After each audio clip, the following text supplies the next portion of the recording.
Hi everyone, welcome to our YouTube channel black diamond. Coal India से अलग नहीं होगा बीसीसीएल, ऐसा धनबाद में चेयरमैन श्री प्रमोद अग्रवाल बोले हैं, कोल इंडिया लिमिटेड के चेयरमैन।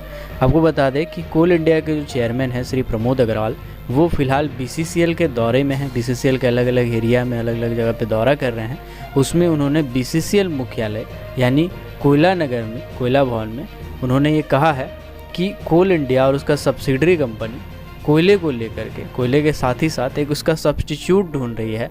यानी उनका ये कहना है कि आने वाले 3 या 4 दशक के बाद ये जो कोयला है इसका सब्स्टिट्यूट ढूंढना पड़ेगा, क्योंकि ऊर्जा स्रोतों में, खासकर एनर्जी सेक्टर में खासकर अगर देखा जाए तो अगर इसका सब्स्टिट्यूट नहीं रहेगा, जैसे कि सौर एनर्जी की बात करें, सोलर एनर्जी की बात करें, सौर ऊर्जा की बात करें, तो वो एक ध्यान दिया जा रहा है सीएमडी की तरफ से। और दूसरा जो है वो सीबीएम यानी कोल बेड मीथेन को लेकर ध्यान दिया जा रहा है। आपको बता दें कि सोलर पावर प्लांट एक 400 करोड़ रुपया का इन्वेस्ट कर रही है इसमें कोल इंडिया लिमिटेड, और कोल इंडिया लिमिटेड ने ये सब बातें कही। और साथ ही साथ ये भी कहा चेयरमैन ने कि बीसीसीएल को अलग करने संबंधी जो प्रस्ताव है वो पूरी तरह से अफवाह है, और बीसीसीएल कोकिंग कोल को हमेशा प्रोड्यूसर रहा है, खास प्रोड्यूसर रहा है। आपको बता दें कि कोकिंग कोल एक ग्रेड का कोल होता है जो बिटुमिनस का सब ग्रेड होता है, कोकिंग और नॉन कोकिंग कोल। तो उसमें कोकिंग कोल एक ऐसा कैटेगरी होता है जो स्टील इंडस्ट्री के लिए खास यूज़ किया जाता है। अगर नॉन कोकिंग कोल भी स्टील इंडस्ट्री को लेना पड़े तो फिर उसको वापस से कोक बनाया जाएगा, देन उसको यूज़ किया जाएगा इंडस्ट्री में, स्टील सेक्टर में। इसीलिए कोकिंग कोल का डिमांड रहता है, और ऐसा कोकिंग कोल बीसीसीएल में प्रचुर मात्रा में भरा हुआ है।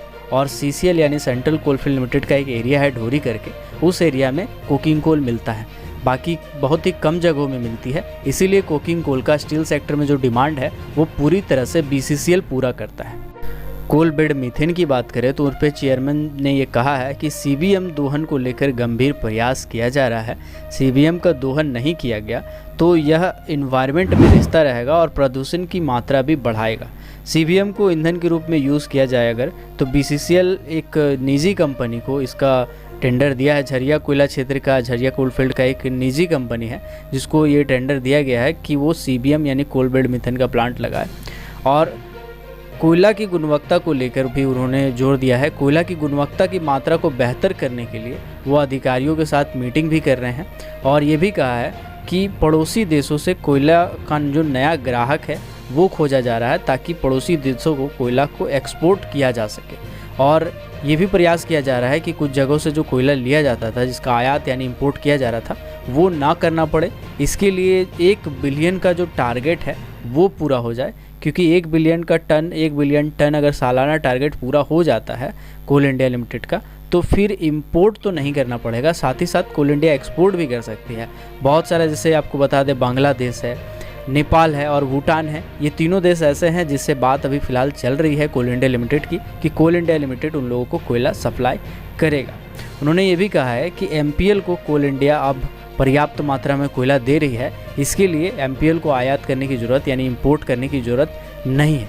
जब कोयला वेतन समझौता के बारे में उनसे पूछा गया कि कोयला वेतन समझौता कब तक होगा नेक्स्ट वाला, तो उन्होंने कहा है कि कोयला वेतन समझौता जेबीसीसीआई एक द्विपक्षीय कमेटी है, और इसीलिए एक पक्ष से कुछ कहने से कोई मतलब नहीं है। यानी उन्होंने इनडायरेक्टली ये कहा है कि यूनियन जो डिमांड कर रहे हैं ये पॉसिबल नहीं है कि वो डिमांड को पूरी फुलफ़िल कर लिया जाए।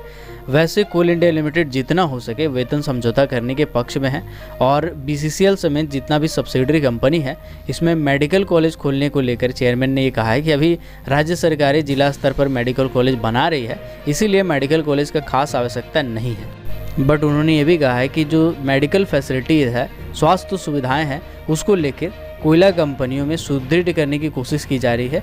और एक बात उन्होंने कहा है कि हॉस्पिटल्स में आउटसोर्सिंग की व्यवस्था भी की जाएगी, मतलब आउटसोर्सिंग के तौर पे जो वर्कर होंगे, स्टाफ होंगे, उनको हायर किया जा सकता है। ये उन्होंने हिंट दिया है अपने तरीके से। अगर आपने अभी तक हमारे फेसबुक पेज को लाइक नहीं किया है, फॉलो नहीं किया है, तो लिंक डिस्क्रिप्शन में है, फेसबुक पेज को लाइक कर ले, फॉलो कर ले। और टेलीग्राम ग्रुप को अगर आप चाहें तो ज्वाइन कर सकते हैं। साथ ही साथ ट्विटर पे भी चाहे तो फॉलो कर सकते हैं, हैंडल आ रहा होगा स्क्रीन पे। और ऐसे ही कोल माइनिंग, मेटल माइनिंग और पावर सेक्टर से रिलेटेड हर छोटी बड़ी खबरों से अपडेट रहने के लिए, हर वैकेंसी से अपडेट रहने के लिए हमारे चैनल ब्लैक डायमंड को सब्सक्राइब करके बेल आइकन को प्रेस कर दीजिएगा, ताकि जब भी मैं वीडियो डालूँ नोटिफिकेशन सबसे पहले आप तक पहुँचे। Keep watching, keep supporting, till then जय हिंद।